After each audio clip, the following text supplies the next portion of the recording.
시간에 2025년 표어를 함께 외치면서 말씀으로 나아갔으면 좋겠습니다. 우리 간절히 기도하는 마음으로 이 표어를 외칠 텐데, 제가 먼저 성령의 능력으로 이렇게 선창을 하면 그 뒤에 부흥하는 공동체 큰 목소리로 우리 함께 외쳐주셨으면 좋겠습니다. 함께 하도록 하겠습니다. 성령의 능력으로, 다시 한번 성령의 능력으로, 할렐루야. 새벽마다 우리 가운데 부흥을 허락하여 주실 하나님께 간절히 기도할 때마다 우리의 기도를 들으셔서 우리 가운데 성령의 능력을 풍성하게 부어주실 줄로 믿습니다. 그리고 성령의 능력을 우리 가운데 부어주실 때 저와 여러분들 가운데, 그리고 여러분들이 속한 모든 공동체 안에 하나님의 부흥과 하나님의 회복이 있게 되기를 예수님의 이름으로 축복합니다. 아멘. 우리 2025년 새해가 열렸습니다. 2025년 새해가 열리게 되면 모든 사람들이 늘 하는 연례 행사들이 있습니다. 그것은 뭐냐면 목표를 세우는 일, 그리고 목표에 도달하기 위해서 하나하나 계획을 세우는 일을 많은 사람들이 하게 됩니다. 그래서 여러분들도 각자 개인적으로나 또 가정적으로나 그리고 교회적으로 여러분들이 속한 교회 공동체 안에서의 어떤 사역팀 안에서 여러 가지 계획들을 다 세우셨는 줄로 알고 있습니다. 그런데 여러분, 2025년도에 여러분들이 세운 그 계획 중에 혹시나 여러분들의 영혼에 대하여서, 여러분들의 신앙에 대하여서, 여러분들의 영적인 생활에 대하여서는 어떤 계획을 세웠는지 여쭤보고 싶습니다. 여러분들은 여러분들의 영혼을 위하여서, 여러분들의 신앙의 샬롬과 그리고 여러분들의 신앙의 부흥을 위하여서, 그리고 나의 영적인 스케일이 어떻게 하면 조금 더 넓어지고 어떻게 하면 조금 더 깊어질 수 있을지에 대해서 여러분들은 어떤 계획을 세우셨습니까? 간절히 바라기는 여러분들의 일상적인 계획들을 세웠을 수도 있겠죠. 그러나 그것 이상으로 영적인 생활에도 관심을 갖고 영적인 생활에도 구체적인 계획을 갖고 실행함으로써 여러분들의 신앙이, 여러분들의 영혼이 그리스도의 장성한 분량에 이르기까지 더욱더 성장해 나아가는 2025년 한 해가 되기를 예수님의 이름으로 축복합니다. 그렇다면 저는 이 시간에 이 주제에 대하여서 우리가 함께 말씀을 보면서 은혜를 나누었으면 좋겠습니다. 어떻게 하면 우리의 믿음이, 어떻게 하면 우리의 신앙이 조금 더 성장하고 우리의 신앙이 어떻게 하면 조금 더 견고해질 수 있을까? 오늘 본문을 통하여서 함께 은혜를 나눠봤으면 좋겠는데요. 사실 오늘 우리가 함께 읽은 본문 말씀은 제가 연초에 말씀을 전할 기회가 되면 어떤 공동체든지 꼭 한 번씩은 전하는 그런 본문 말씀입니다. 청년부에서도 함께 나누었었는데요. 그만큼 제 개인적으로는 이 말씀이 우리 신앙에 있어서 우리가 교회 생활을 하는 데에 있어서 가장 기본이 되는 것이고, 교회라면 응당 이 말씀이 가리키는 방향으로 나아가야 한다라고 굳게 믿기 때문입니다. 그 이유는 뭐냐면 이것이 우리의 신앙의 정석이기 때문입니다. 제가 고등학교를 다닐 때는 수학에 대하여서 조금 성적을 높이고 싶고 내가 수학을 잘 하기 위해서는 수학의 정석이라고 하는 교과서에 버금갈 정도의 책이 있었는데요. 그 책을 띄고 그 책을 공부하게 되면 이 수학이라고 하는 이 과목에 대해서는 어느 정도 개념을 잡고 수학에 대하여서 어느 정도 성적을 올리는 그런 학생들이 주변에 많이 있었습니다. 그래서 많은 학생들이 이 수학을 조금 잘하고 싶다라고 하면 시간을 내어서, 방학이라면 방학 때 아니면 학기 중에서 반드시 시간을 내어서 이 수학의 정석이라고 하는 이 책을 반드시 공부를 했었습니다. 이렇게 수학의 성적에 대하여서 최선의 결과값을 내기 위하여서 수학의 정석이라고 하는 책을 공부하듯이 우리에게도 신앙을 구축시키기 위하여서, 신앙을 하나님께서 기뻐하시는 모습으로 조금 더 성장시키기 위하여서는 똑같이 신앙에 지켜야 할 정석이 있다는 것을 우리들은 말씀을 통해서 배울 수 있다는 것입니다.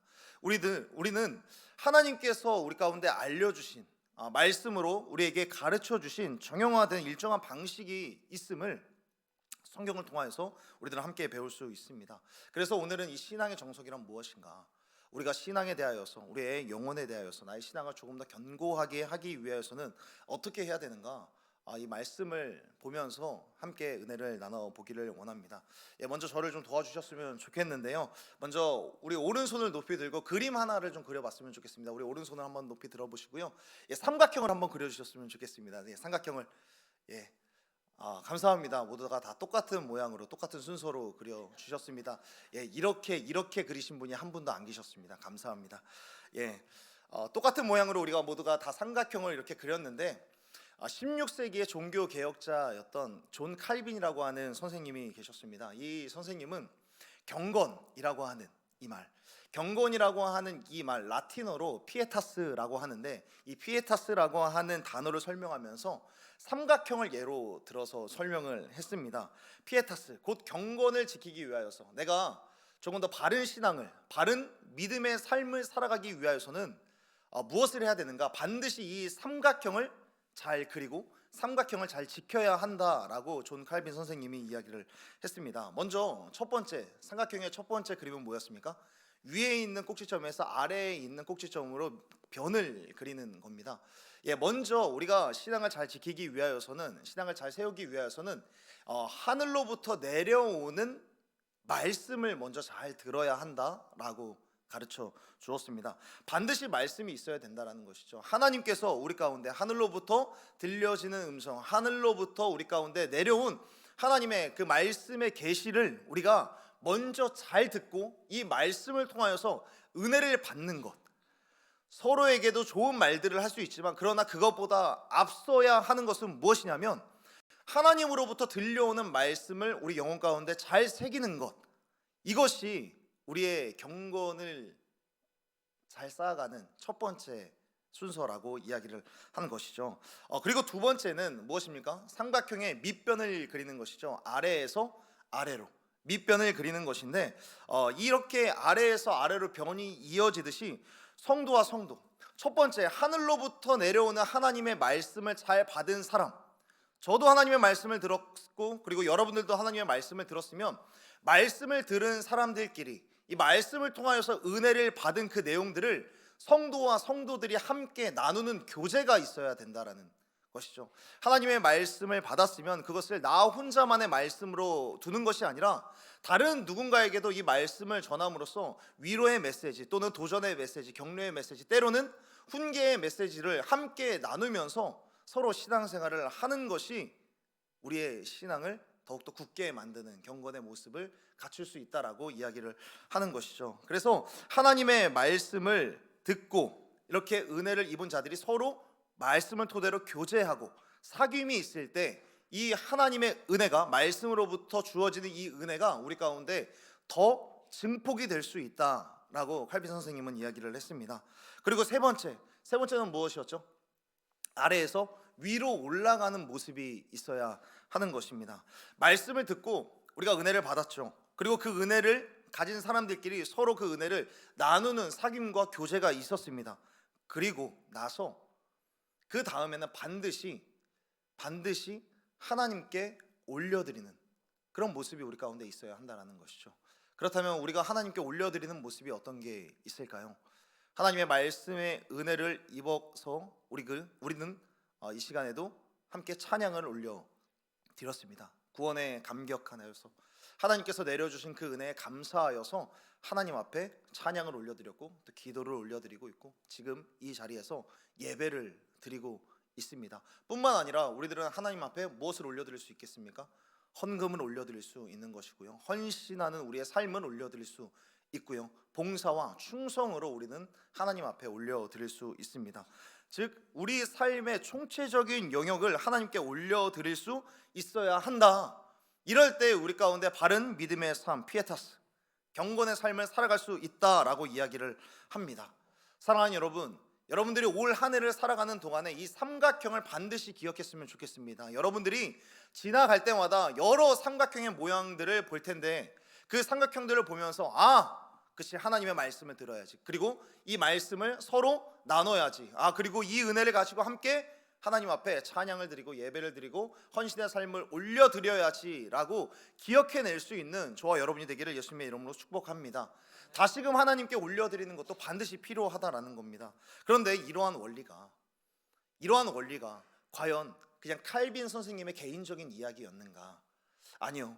오늘 본문에서 말씀하고 있는 이 말씀, 우리가 한 절의 말씀을 짧게 읽었지만 이 말씀이 결국에 칼빈이 이야기한 내용인 것이죠.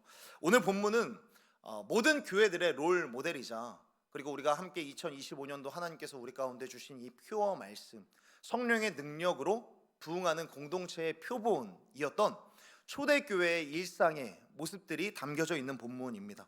교회가 태동하기 시작을 하면서 교회가 가졌었던 모범적이고 올바른 모습들을 오늘 본문에서 담아내주고 있는데요. 그러면 그 생활은 어떤 모습이었는가? 서두에서부터 계속해서 말씀드렸던 대로 삼각형이 정확하게 잘 그려지는 교회가 바로 초대교회였습니다. 오늘 본문을 보면 먼저 이렇게 이야기를 하고 있습니다. 그들이 사도의 가르침을 받아라고 말씀하고 있습니다. 사도의 가르침을 받아. 성도 여러분, 초대교회는 먼저 말씀을 잘 배우는 그런 공동체였습니다. 죄송하지만 따라서 해주시면 감사하겠습니다. 말씀을 배우는 공동체.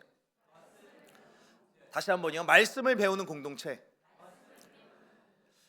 초대교회 성도들은 모일 때마다 그곳의 사도, 그리고 예수님의 제자들, 그리고 목회자들에게 늘 이야기를 했었던 겁니다. 말씀을 가르쳐 주십시오.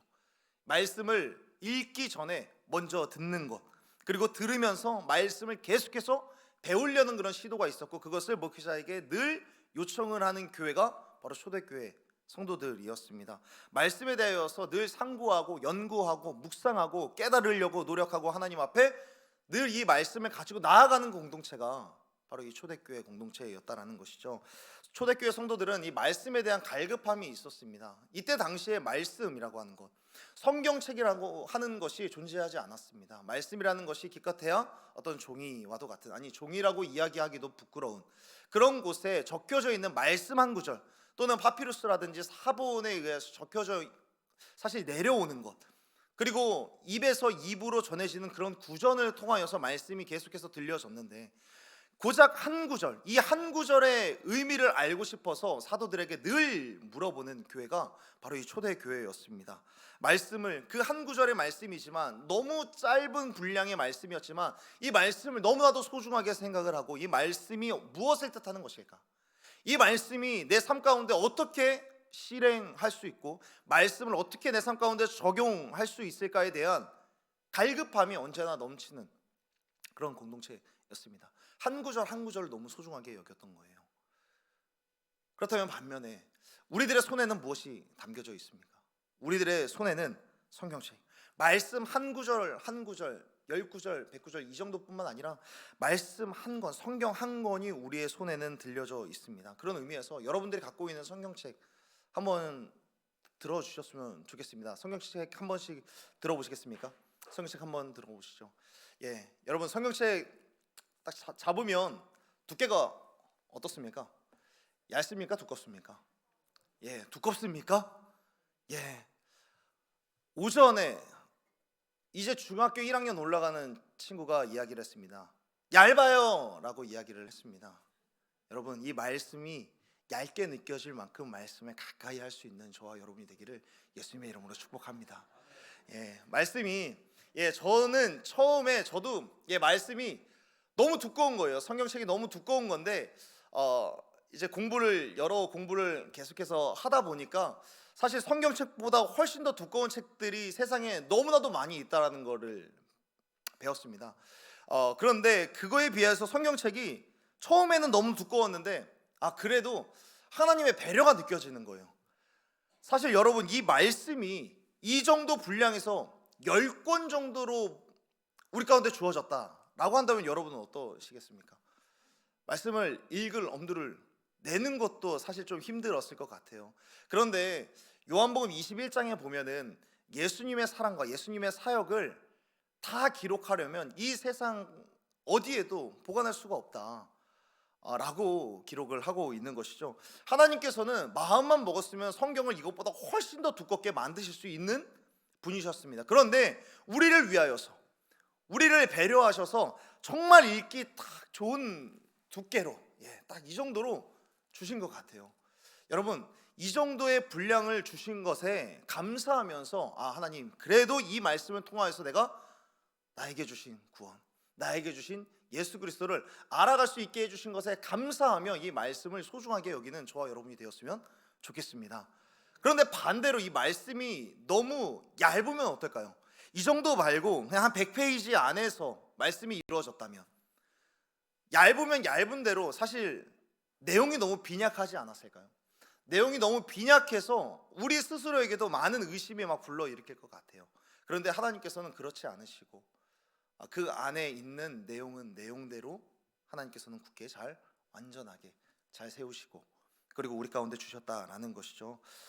그렇다면 하나님께서는 이 적절한 분량으로 우리 가운데 말씀을 주셨는데, 성경을 주셨는데, 그렇다면 이 성경에는 어떤 내용이 담겨져 있는 겁니까? 우리가 성경을 보면서 무엇을 깨달아야 하는 것일까요? 디모데후서 3장 15절에 보면은 성경은 구원에 이르는 지혜가 있게 한다라고 말씀하고 있습니다. 성경의 주제 여러 가지로 꼽을 수 있겠지만 그 중에서 한 가지를 꼽아 본다면 구원이죠. 구원.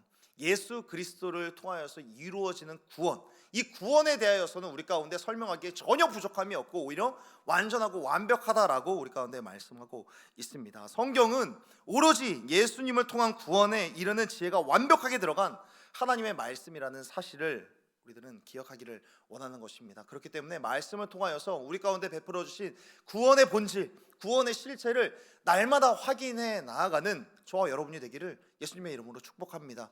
그래서 올 한 해 우리 교회에서 시작한 것이 있죠. 무엇이죠?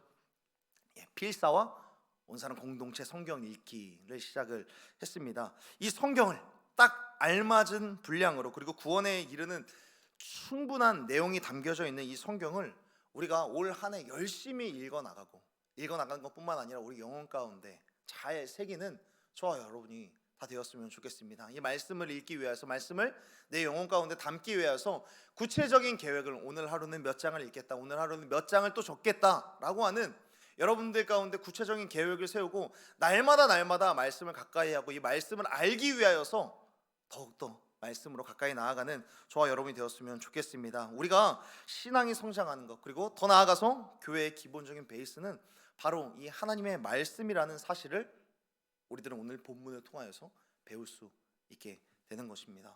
자, 그렇다면 두 번째는 무엇일까요? 두 번째는 이어서 이렇게 이야기를 합니다. 서로 교제하고 떡을 떼며. 따라서 해주시면 감사하겠습니다. 교제하는 공동체. 다시 한번요. 교제하는 공동체. 말씀을 읽었다면, 말씀을 배웠다면 이 말씀으로 은혜를 받은 그 은혜를 사람들과 함께 나누는 것입니다. 초대교회는 사도들로부터 계속해서 말씀을 배웠고 이 말씀을 배웠으면 그대로 있지 않고 다른 사람들과 나누는데, 여기서 또 중요한 건 뭐냐면 서로 교제하고 떡을 떼었다라고 이야기를 합니다. 밥을 먹는 겁니다. 교회에서 밥을 먹는 거, 식탁 교제 하는 것에 대해서 성경은 끊임없이 이야기를 합니다. 두세 사람이 모인 곳에 예수님께서 계신다고 하셨던 그 자리에 빠져서는 안 되는 것, 바로 이겁니다. 여러분, 왜 그렇습니까? 이 식탁 교제가 왜 빠져서는 안 되는 걸까요? 바로 예수님께서 그렇게 사역을 끊임없이 해 가셨기 때문입니다. 예수님께서는 수많은 사람들과 만나면서 함께 밥을 먹으면서 교제하셨습니다. 삭개오의 집에 가서도 내가 너의 집에 거하여야겠다라고 해서 그의 집에 가서 함께 밥을 먹으며 그와 이야기를 나누었고, 마리아와 마르다 집에서도 밥을 먹으면서 서로 교제했습니다. 오병이의 기적을 통하여서도 먹을 것들을 앞에다가 두고 함께 수많은 무리들과 교제하는 시간을 가졌습니다. 그리고 최후의 만찬이라고 불리는 그 자리에서도 예수님은 제자들과 함께 떡을 떼며 자신을 기념하는 그런 시간들을 가졌고요. 그리고 예수님이 부활하셔서 베드로에게 찾아가서 함께 조반을 먹으면서 교제하는 시간을 가졌습니다. 그래서 사람들이 볼 때마다 예수님을 알지 못하는 사람들이 예수님과 그리고 예수님과 제자들이 모여있는 그 모습을 보면서 뭐라고 이야기를 하냐면, 누가복음 7장에 보면은 보라, 먹기를 탐하고 포도주를 즐기는 사람이다 라고 이야기를 합니다. 날마다 예수님과 예수님의 무리를 보면 늘 밥을 먹고 있는 거예요. 밥을 먹고 커피 마시고, 밥을 먹고 아이스크림 먹고, 밥 먹고 빵 먹고, 계속해서 예수님과 예수님의 제자들이 계속해서 먹으니까 보라, 먹기를 탐하는 자로다. 그러니까 먹는 게 예수님 주변에 빠지지 않았던 겁니다. 여러분, 반드시 기억했으면 좋겠습니다. 화요일 새벽이었나요? 주종훈 교수님께서 이런 이야기를 하셨죠. 교회 공동체는 원래 모여서 밥 먹는 곳이었다. 다 함께 모여서 커피를 마시는 곳, 카페가 지금은 많이 있지만 카페 이전에 교회에서 먼저 먹으면서 교제를 했고, 차를 마시면서 교제했고 밥 먹으면서 교제했던 것이 원래 교회였다라고 이야기를 하셨습니다. 그렇기 때문에 여러분 교회 안에서 교제하면서 밥 먹는 거에 대해서 이상하게 생각하시거나 이게 아무 의미 없다라고 생각하시면 안 됩니다. 예수님께서 그러셨듯이 우리들은 그대로 따라가야 하는 것이죠. 그래서 이제 대신방이 시작이 됩니다. 대신방이 시작되면 여러 교제가 있겠죠. 그 중에서 빠져서는 안 되는 게 뭐라고요? 식사 교제입니다. 여러분 뒤에 보시면은 우리 부목사님들이 계십니다. 부목사님들 사이즈를 정장 사이즈 한 110 사이즈로 늘려 주십시오. 계속해서 식사를 계속해서 권하시고 식사 교제를 하셔서 110 사이즈로 만들어 주시고요. 그리고 뒤에 계신 저기 정진영 목사님, 저 체중, 저 옷 맵시 그대로 내버려 두실 겁니까? 고등부 선생님들, 고등부 교사 선생님들 분발해 주십시오. 예, 저대로 내버려 두시면 안 됩니다. 예, 계속해서 많이 먹고 서로 교제할 수 있어야 하는 것이죠. 예, 세 번째로 본문에서 뭐라고 계속해서 이어가냐면 마지막에 이 말씀하고 있습니다. 오로지 기도하기를 힘쓰니라. 오로지 기도하기를 힘쓰니라. 예, 따라서 해주시면 감사하겠습니다. 올려드리는 공동체. 예, 올려드리는 공동체. 예, 말씀을 듣는 사람들, 그 말씀을 들은 사람이 서로 밥을 먹고 음료를 마시면서 교제를 합니다. 그런데 여기서 끝내면 안 되고요. 반드시 삼각형의 마지막 단계 위로 올라가는 선이 있어야 되는 겁니다. 위로 올라가는 선이 올라가지 않는다면 그거는 그냥 자기들끼리의 침묵 행위이고요. 그냥 자신들만의 동호회 활동밖에 되지 않는 겁니다. 반드시 말씀을 듣고 말씀으로 서로 은혜를 나누었으면 함께 하나님 앞에 기도를 올려드리고 봉사를 올려드리고 그리고 헌신을 올려드리고 헌금을 올려드리는 그런 시간이 반드시 있어야 되는 겁니다. 이 세 번째를 기억하기 위해서는 반드시 좀 상기해야 되는 게 두 번째 나누었었던 교제의 시간을 함께 다시 한번 생각을 해봐야 됩니다. 두 번째 우리가 서로 교제를 해야 된다라고 말씀을 드렸습니다.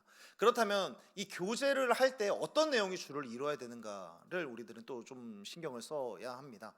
초대교회 당시에 이 사람들이 서로 교제할 때 과연 어떤 내용으로 교제를 했을까? 여러분 초대교회 당시에 이 성도들에게는 당시 이 사회에 불편한 핍박과 불편한 시선들이 존재했습니다. 이 세간에서 이 사람들을 곱게 보지 않았던 겁니다. 늘 핍박하고 늘 조롱하고 그것에 대하여서 이 사람들이 세상에서 이러한 조롱 속에서 이러한 위협 속에서 살다가 함께 모이는 그 공동체의 자리에 모여서 먼저 인사를 나누는 게 어떤 내용이었냐면 마라나타라고 인사를 한 겁니다. 마라나타 어떤 뜻이죠? 우리 주님 다시 오십니다. 우리 주님 다시 오실 때에 우리가 지금 눈물 흘리는 것, 우리가 마음 아파하는 것, 우리의 괴로움들 하나님께서 하나하나 다 세셔서 나중에 요한계시록에서 기록한 것처럼 우리의 모든 아픔들을 다 세셔서 우리들을 위로해 주실 것이다 라고 하는 그 날을 우리가 바라보면서 지금 이 시간에 우리가 조금 괴로울지라도 잘 견뎌가 보자. 그 내용들을 함께 나누었던 겁니다. 우리가 조금만 더 잘 견뎌보자. 마라나타 우리 주님 다시 오시니까 우리가 조금만 더 참아보고 우리의 믿음을 흔드는 일들이 많이 있지만 그러나 우리들은 잘 견뎌나가 보자 라고 그렇게 서로를 독려하고 서로를 격려하면서 그리고 그들이 함께 모여서 그렇게 교제한 내용으로 서로 손에 손을 잡고 기도를 올려드린 겁니다. 말씀을 나누고 말씀대로 살아가는 삶을 나누고 그리고 은혜를 나누고 그 가정 속에 힘겨움들을 나누면서 함께 소망의 하나님께 기도하면서 그리고 하나님께서 우리 가운데 약속하신 대로 오실 것을 믿고 하나님 앞에 감사하고 하나님께 찬양하고 하나님께 감사하면서 다시 한번 결단하는 겁니다. 다시 한번 내가 도전을 하고 그리고 지금 처한 현실을 하나님께 올려드리며 다시 한번 헌신의 삶을 살아갈 것을 하나님 앞에 다짐하고 다시금 예배를 올려드리는 그런 공동체가 바로 초대교회 공동체였던 것입니다. 이런 초대교회의 모습 사도행전 2장 42절의 말씀을 기반으로 칼빈은 설명한 겁니다. 이것이 피에타스다. 이것이 교회 안에 반드시 있어야 할 공동체 안에 반드시 있어야 할 피에타스 신앙의 정석이다라고 이야기를 한 겁니다. 새해를 시작하는 이 시기에 여러분들을 축복합니다. 하나님으로부터 내려오는 하나님의 말씀으로 충만해지는 저와 여러분이 되기를 예수님의 이름으로 축복합니다. 말씀으로 나눔과 교제가 친밀하게 이루어지는 우리 온사람 공동체가 되기를 예수님의 이름으로 축복합니다. 그렇게 하나님 앞에 올려드려지는 기도와 봉사의 시간들, 헌신의 시간들이 날마다 기쁨과 즐거움과 자원함으로 우리 안에 일어나기를 예수님의 이름으로 축복합니다. 이렇게 신앙의 정석을 잘 따라감으로써 우리 개개인의 영적인 생활과 교회의 모습들이 더욱더 단단해지고 성장하는 우리 온사람 교회가 되기를 예수님의 이름으로 축복합니다. 그렇다면 여러분, 초대교회가 이런 신앙의 모습이 있는데 이들에게는 어떻게 이러한 실질적인 신앙의 모습을 갖춰갈 수 있었을까요? 이들이 이렇게 살아갈 수 있었던 그 힘의 근원은 무엇이었을까요? 이들도 똑같이 연약한 사람들이었는데 어떻게 이들은 이런 신앙의 정석의 모습들을 잘 갖출 수 있었는가? 그 힘의 근원, 그들이 교회가 교회답게 나아갈 수 있었던 그 힘의 근원이 사도행전 2장 1절부터 4절에 기록이 되어 있는데, 그것이 뭐냐면 성령의 충만함이었습니다. 성령 하나님의 충만함, 성령 하나님의 능력이 그들 가운데 함께했고 성령 하나님의 권능이 그들 가운데 함께했기 때문에 그들이 이러한 신앙의 정석의 모습들을 잘 갖출 수 있게 된 것입니다. 그래서 이때 임한 성령 하나님의 특징에 대하여서 이 시간에 잠시 짧게 나눠보았으면 좋겠는데요. 먼저 우리 하나님은 성령 하나님으로 임할 때에 어떤 특징이 있는가? 사도행전 2장 3절에 보면 성령 하나님이 임할 때에 불의 혀처럼 임한다라고 말씀하고 있습니다. 성령께서는 불로 우리 가운데 임한다라는 것입니다. 성령의 불이 임할 때에 오늘 본문에서 말하고 있는 이 신앙의 삼각형들을 잘 세워갈 수 있다라는 것입니다. 그렇다면 성령의 불의 실체는 무엇일까? 히브리서 12장 29절에서 말씀하고 있습니다. 우리 하나님은 소멸하는 불이다. 구약 성경에서 이 불이라고 하는 것은 모든 것을 태우고 모든 것을 정화시키는 정화의 불이자 소멸하는 불이라고 설명을 합니다. 하나님께서 성령이 임하는데 성령의 불이라는 표현을 쓴 데에는 태우고자 하는 것, 태워서 소멸시키고자 하는 것이 있었다라는 것을 하나님께서는 의도적으로 성령의 불로서 표현하고 성령의 불로서 내려주신 겁니다. 사도행전 2장보다 한 장 앞서서 1장에 보면 예수님은 성령을 받기 위한, 성령을 내가 너희들에게 보낼 것인데 성령을 받기 위해서 너희들이 어떻게 해야 되냐면 이렇게 말하고 있습니다. 예루살렘을 떠나지 말고, 먼저 예루살렘을 떠나지 말라라고 말씀하고 있습니다. 여러분, 예루살렘을 떠나지 말라라고 하는 이 명령이 사도행전에서 이루어진 첫 번째 예수님의 명령이었습니다. 그렇다면 예수님께서는 왜 예루살렘을 떠나지 말라라고 이야기를 했을까요? 왜 제자들과 무리들에게 예루살렘을 떠나지 말라라고 말씀하신 걸까요? 여러분, 제자들에게 예루살렘이라는 곳은 어떤 곳이었을까요? 예루살렘이라는 곳은 제자들에게 있어서 자신들의 비겁함이 낱낱이 드러나는 그런 장소였습니다. 골목골목들마다 예수님과 함께 다녔었던 장소였기는 했지만 그곳에서 예수님과 함께 했었던 추억이 떠오를 때마다 예수님께서 십자가에 달려 돌아가셨을 때 자신들이 예수님을 등지고 도망갔었던 것도 함께 생각이 나는 그런 곳이 예루살렘이었습니다. 그러니까 자신들이 신앙적으로도 그렇고 예수님을 향한 신의에서도 그렇고 예수님을 배반했었던, 그리고 자신들의 연약했던, 그래서 나의 신앙적으로 어떤 패배했었던, 그리고 나의 수치가 드러나는 장소가 바로 예루살렘이었던 겁니다. 이 예루살렘이라고 하는 곳은 자신들의 아픔과 상실의 자리에 있었던 것이죠. 그리고 두 번째로 이 자리는 어떤 자리였냐면, 여러분, 이 당시의 제자들을 누가 쫓고 있었을까요? 이 예수님의 제자들을 그곳에 있었던 수많은 경찰들과 그리고 군인들, 병사들이 그를 쫓고 있었습니다. 그곳에서 실질적으로 그냥 심리적인 두려움의 장소가 아니라 실제로 자신들을 향하여서 칼을 겨누고 창을 겨누는 그런 곳이, 그러니까 실질적으로 위협을 당할 만한 그 공간이 바로 예루살렘이라는 공간이었습니다. 그래서 그들에게 있어서 예루살렘은 그런 곳이었습니다. 실패와 수치의 자리, 그리고 칼과 창이 자신들을 향하는 그런 두려움의 자리. 그래서 이곳에서 내가 계속 살아갈 수 있을까 싶은 그런 곳, 자신을 계속 패배자로 내모는 그런 자리, 신앙에 있어서도 나약한 민낯이 그대로 드러나는 자리가 바로 예루살렘이었습니다. 그래서 제자들은 사실 예수님이 십자가에 못 박혀 돌아갔을 때 모두가 다 예루살렘을 떠나게 된 것이죠. 단순히 고향을 찾아 떠난 게 아니라 예루살렘에 있을 수가 없었던 거예요. 계속해서 있으면 자신의 비겁함이, 자신의 패배의식이 계속해서 일어나고, 그리고 실질적으로 자기를 쫓는 사람들이 있기 때문에 그곳에 있을 수가 없었던 것이죠. 그런데 그런 그들에게 예수님께서는 말씀하시는 거예요. 예루살렘을 떠나지 마라. 그렇다면 그 이유가 무엇이었을까요? 그 이유는 뭐냐면, 너희들이 지금 예루살렘에서 느끼는 그 감정을 너희들은 절대 잊어서는 안 된다. 그리고 내가 너희들에게 성령을 보낼 텐데, 성령이 너희들에게 임하면 너희들 가운데 놀라운 일이 일어날 텐데, 그 놀라운 일이 일어나서 너희들이 교회를 이루고 그 안에서 곳곳을 다니면서 무서워했지만 패배에 머물러 있었던 그런 자리에서 오히려 그리스도의 담대한 증인이 되어가는 너희들의 모습을 보면서 누가 그 일을 행했는지 너희들이 알아야 한다. 그리고 그것을 고백하게 하기 위하여서 예루살렘을 떠나지 말라라고 이야기를 한 겁니다. 여기에는 놀라운 기도의 비밀이 숨겨져 있는 겁니다. 명의는 치료를 하기 전에 진단을 한다라는 이야기가 있습니다. 정말 좋은 병원이라는 곳은 어떤 곳입니까?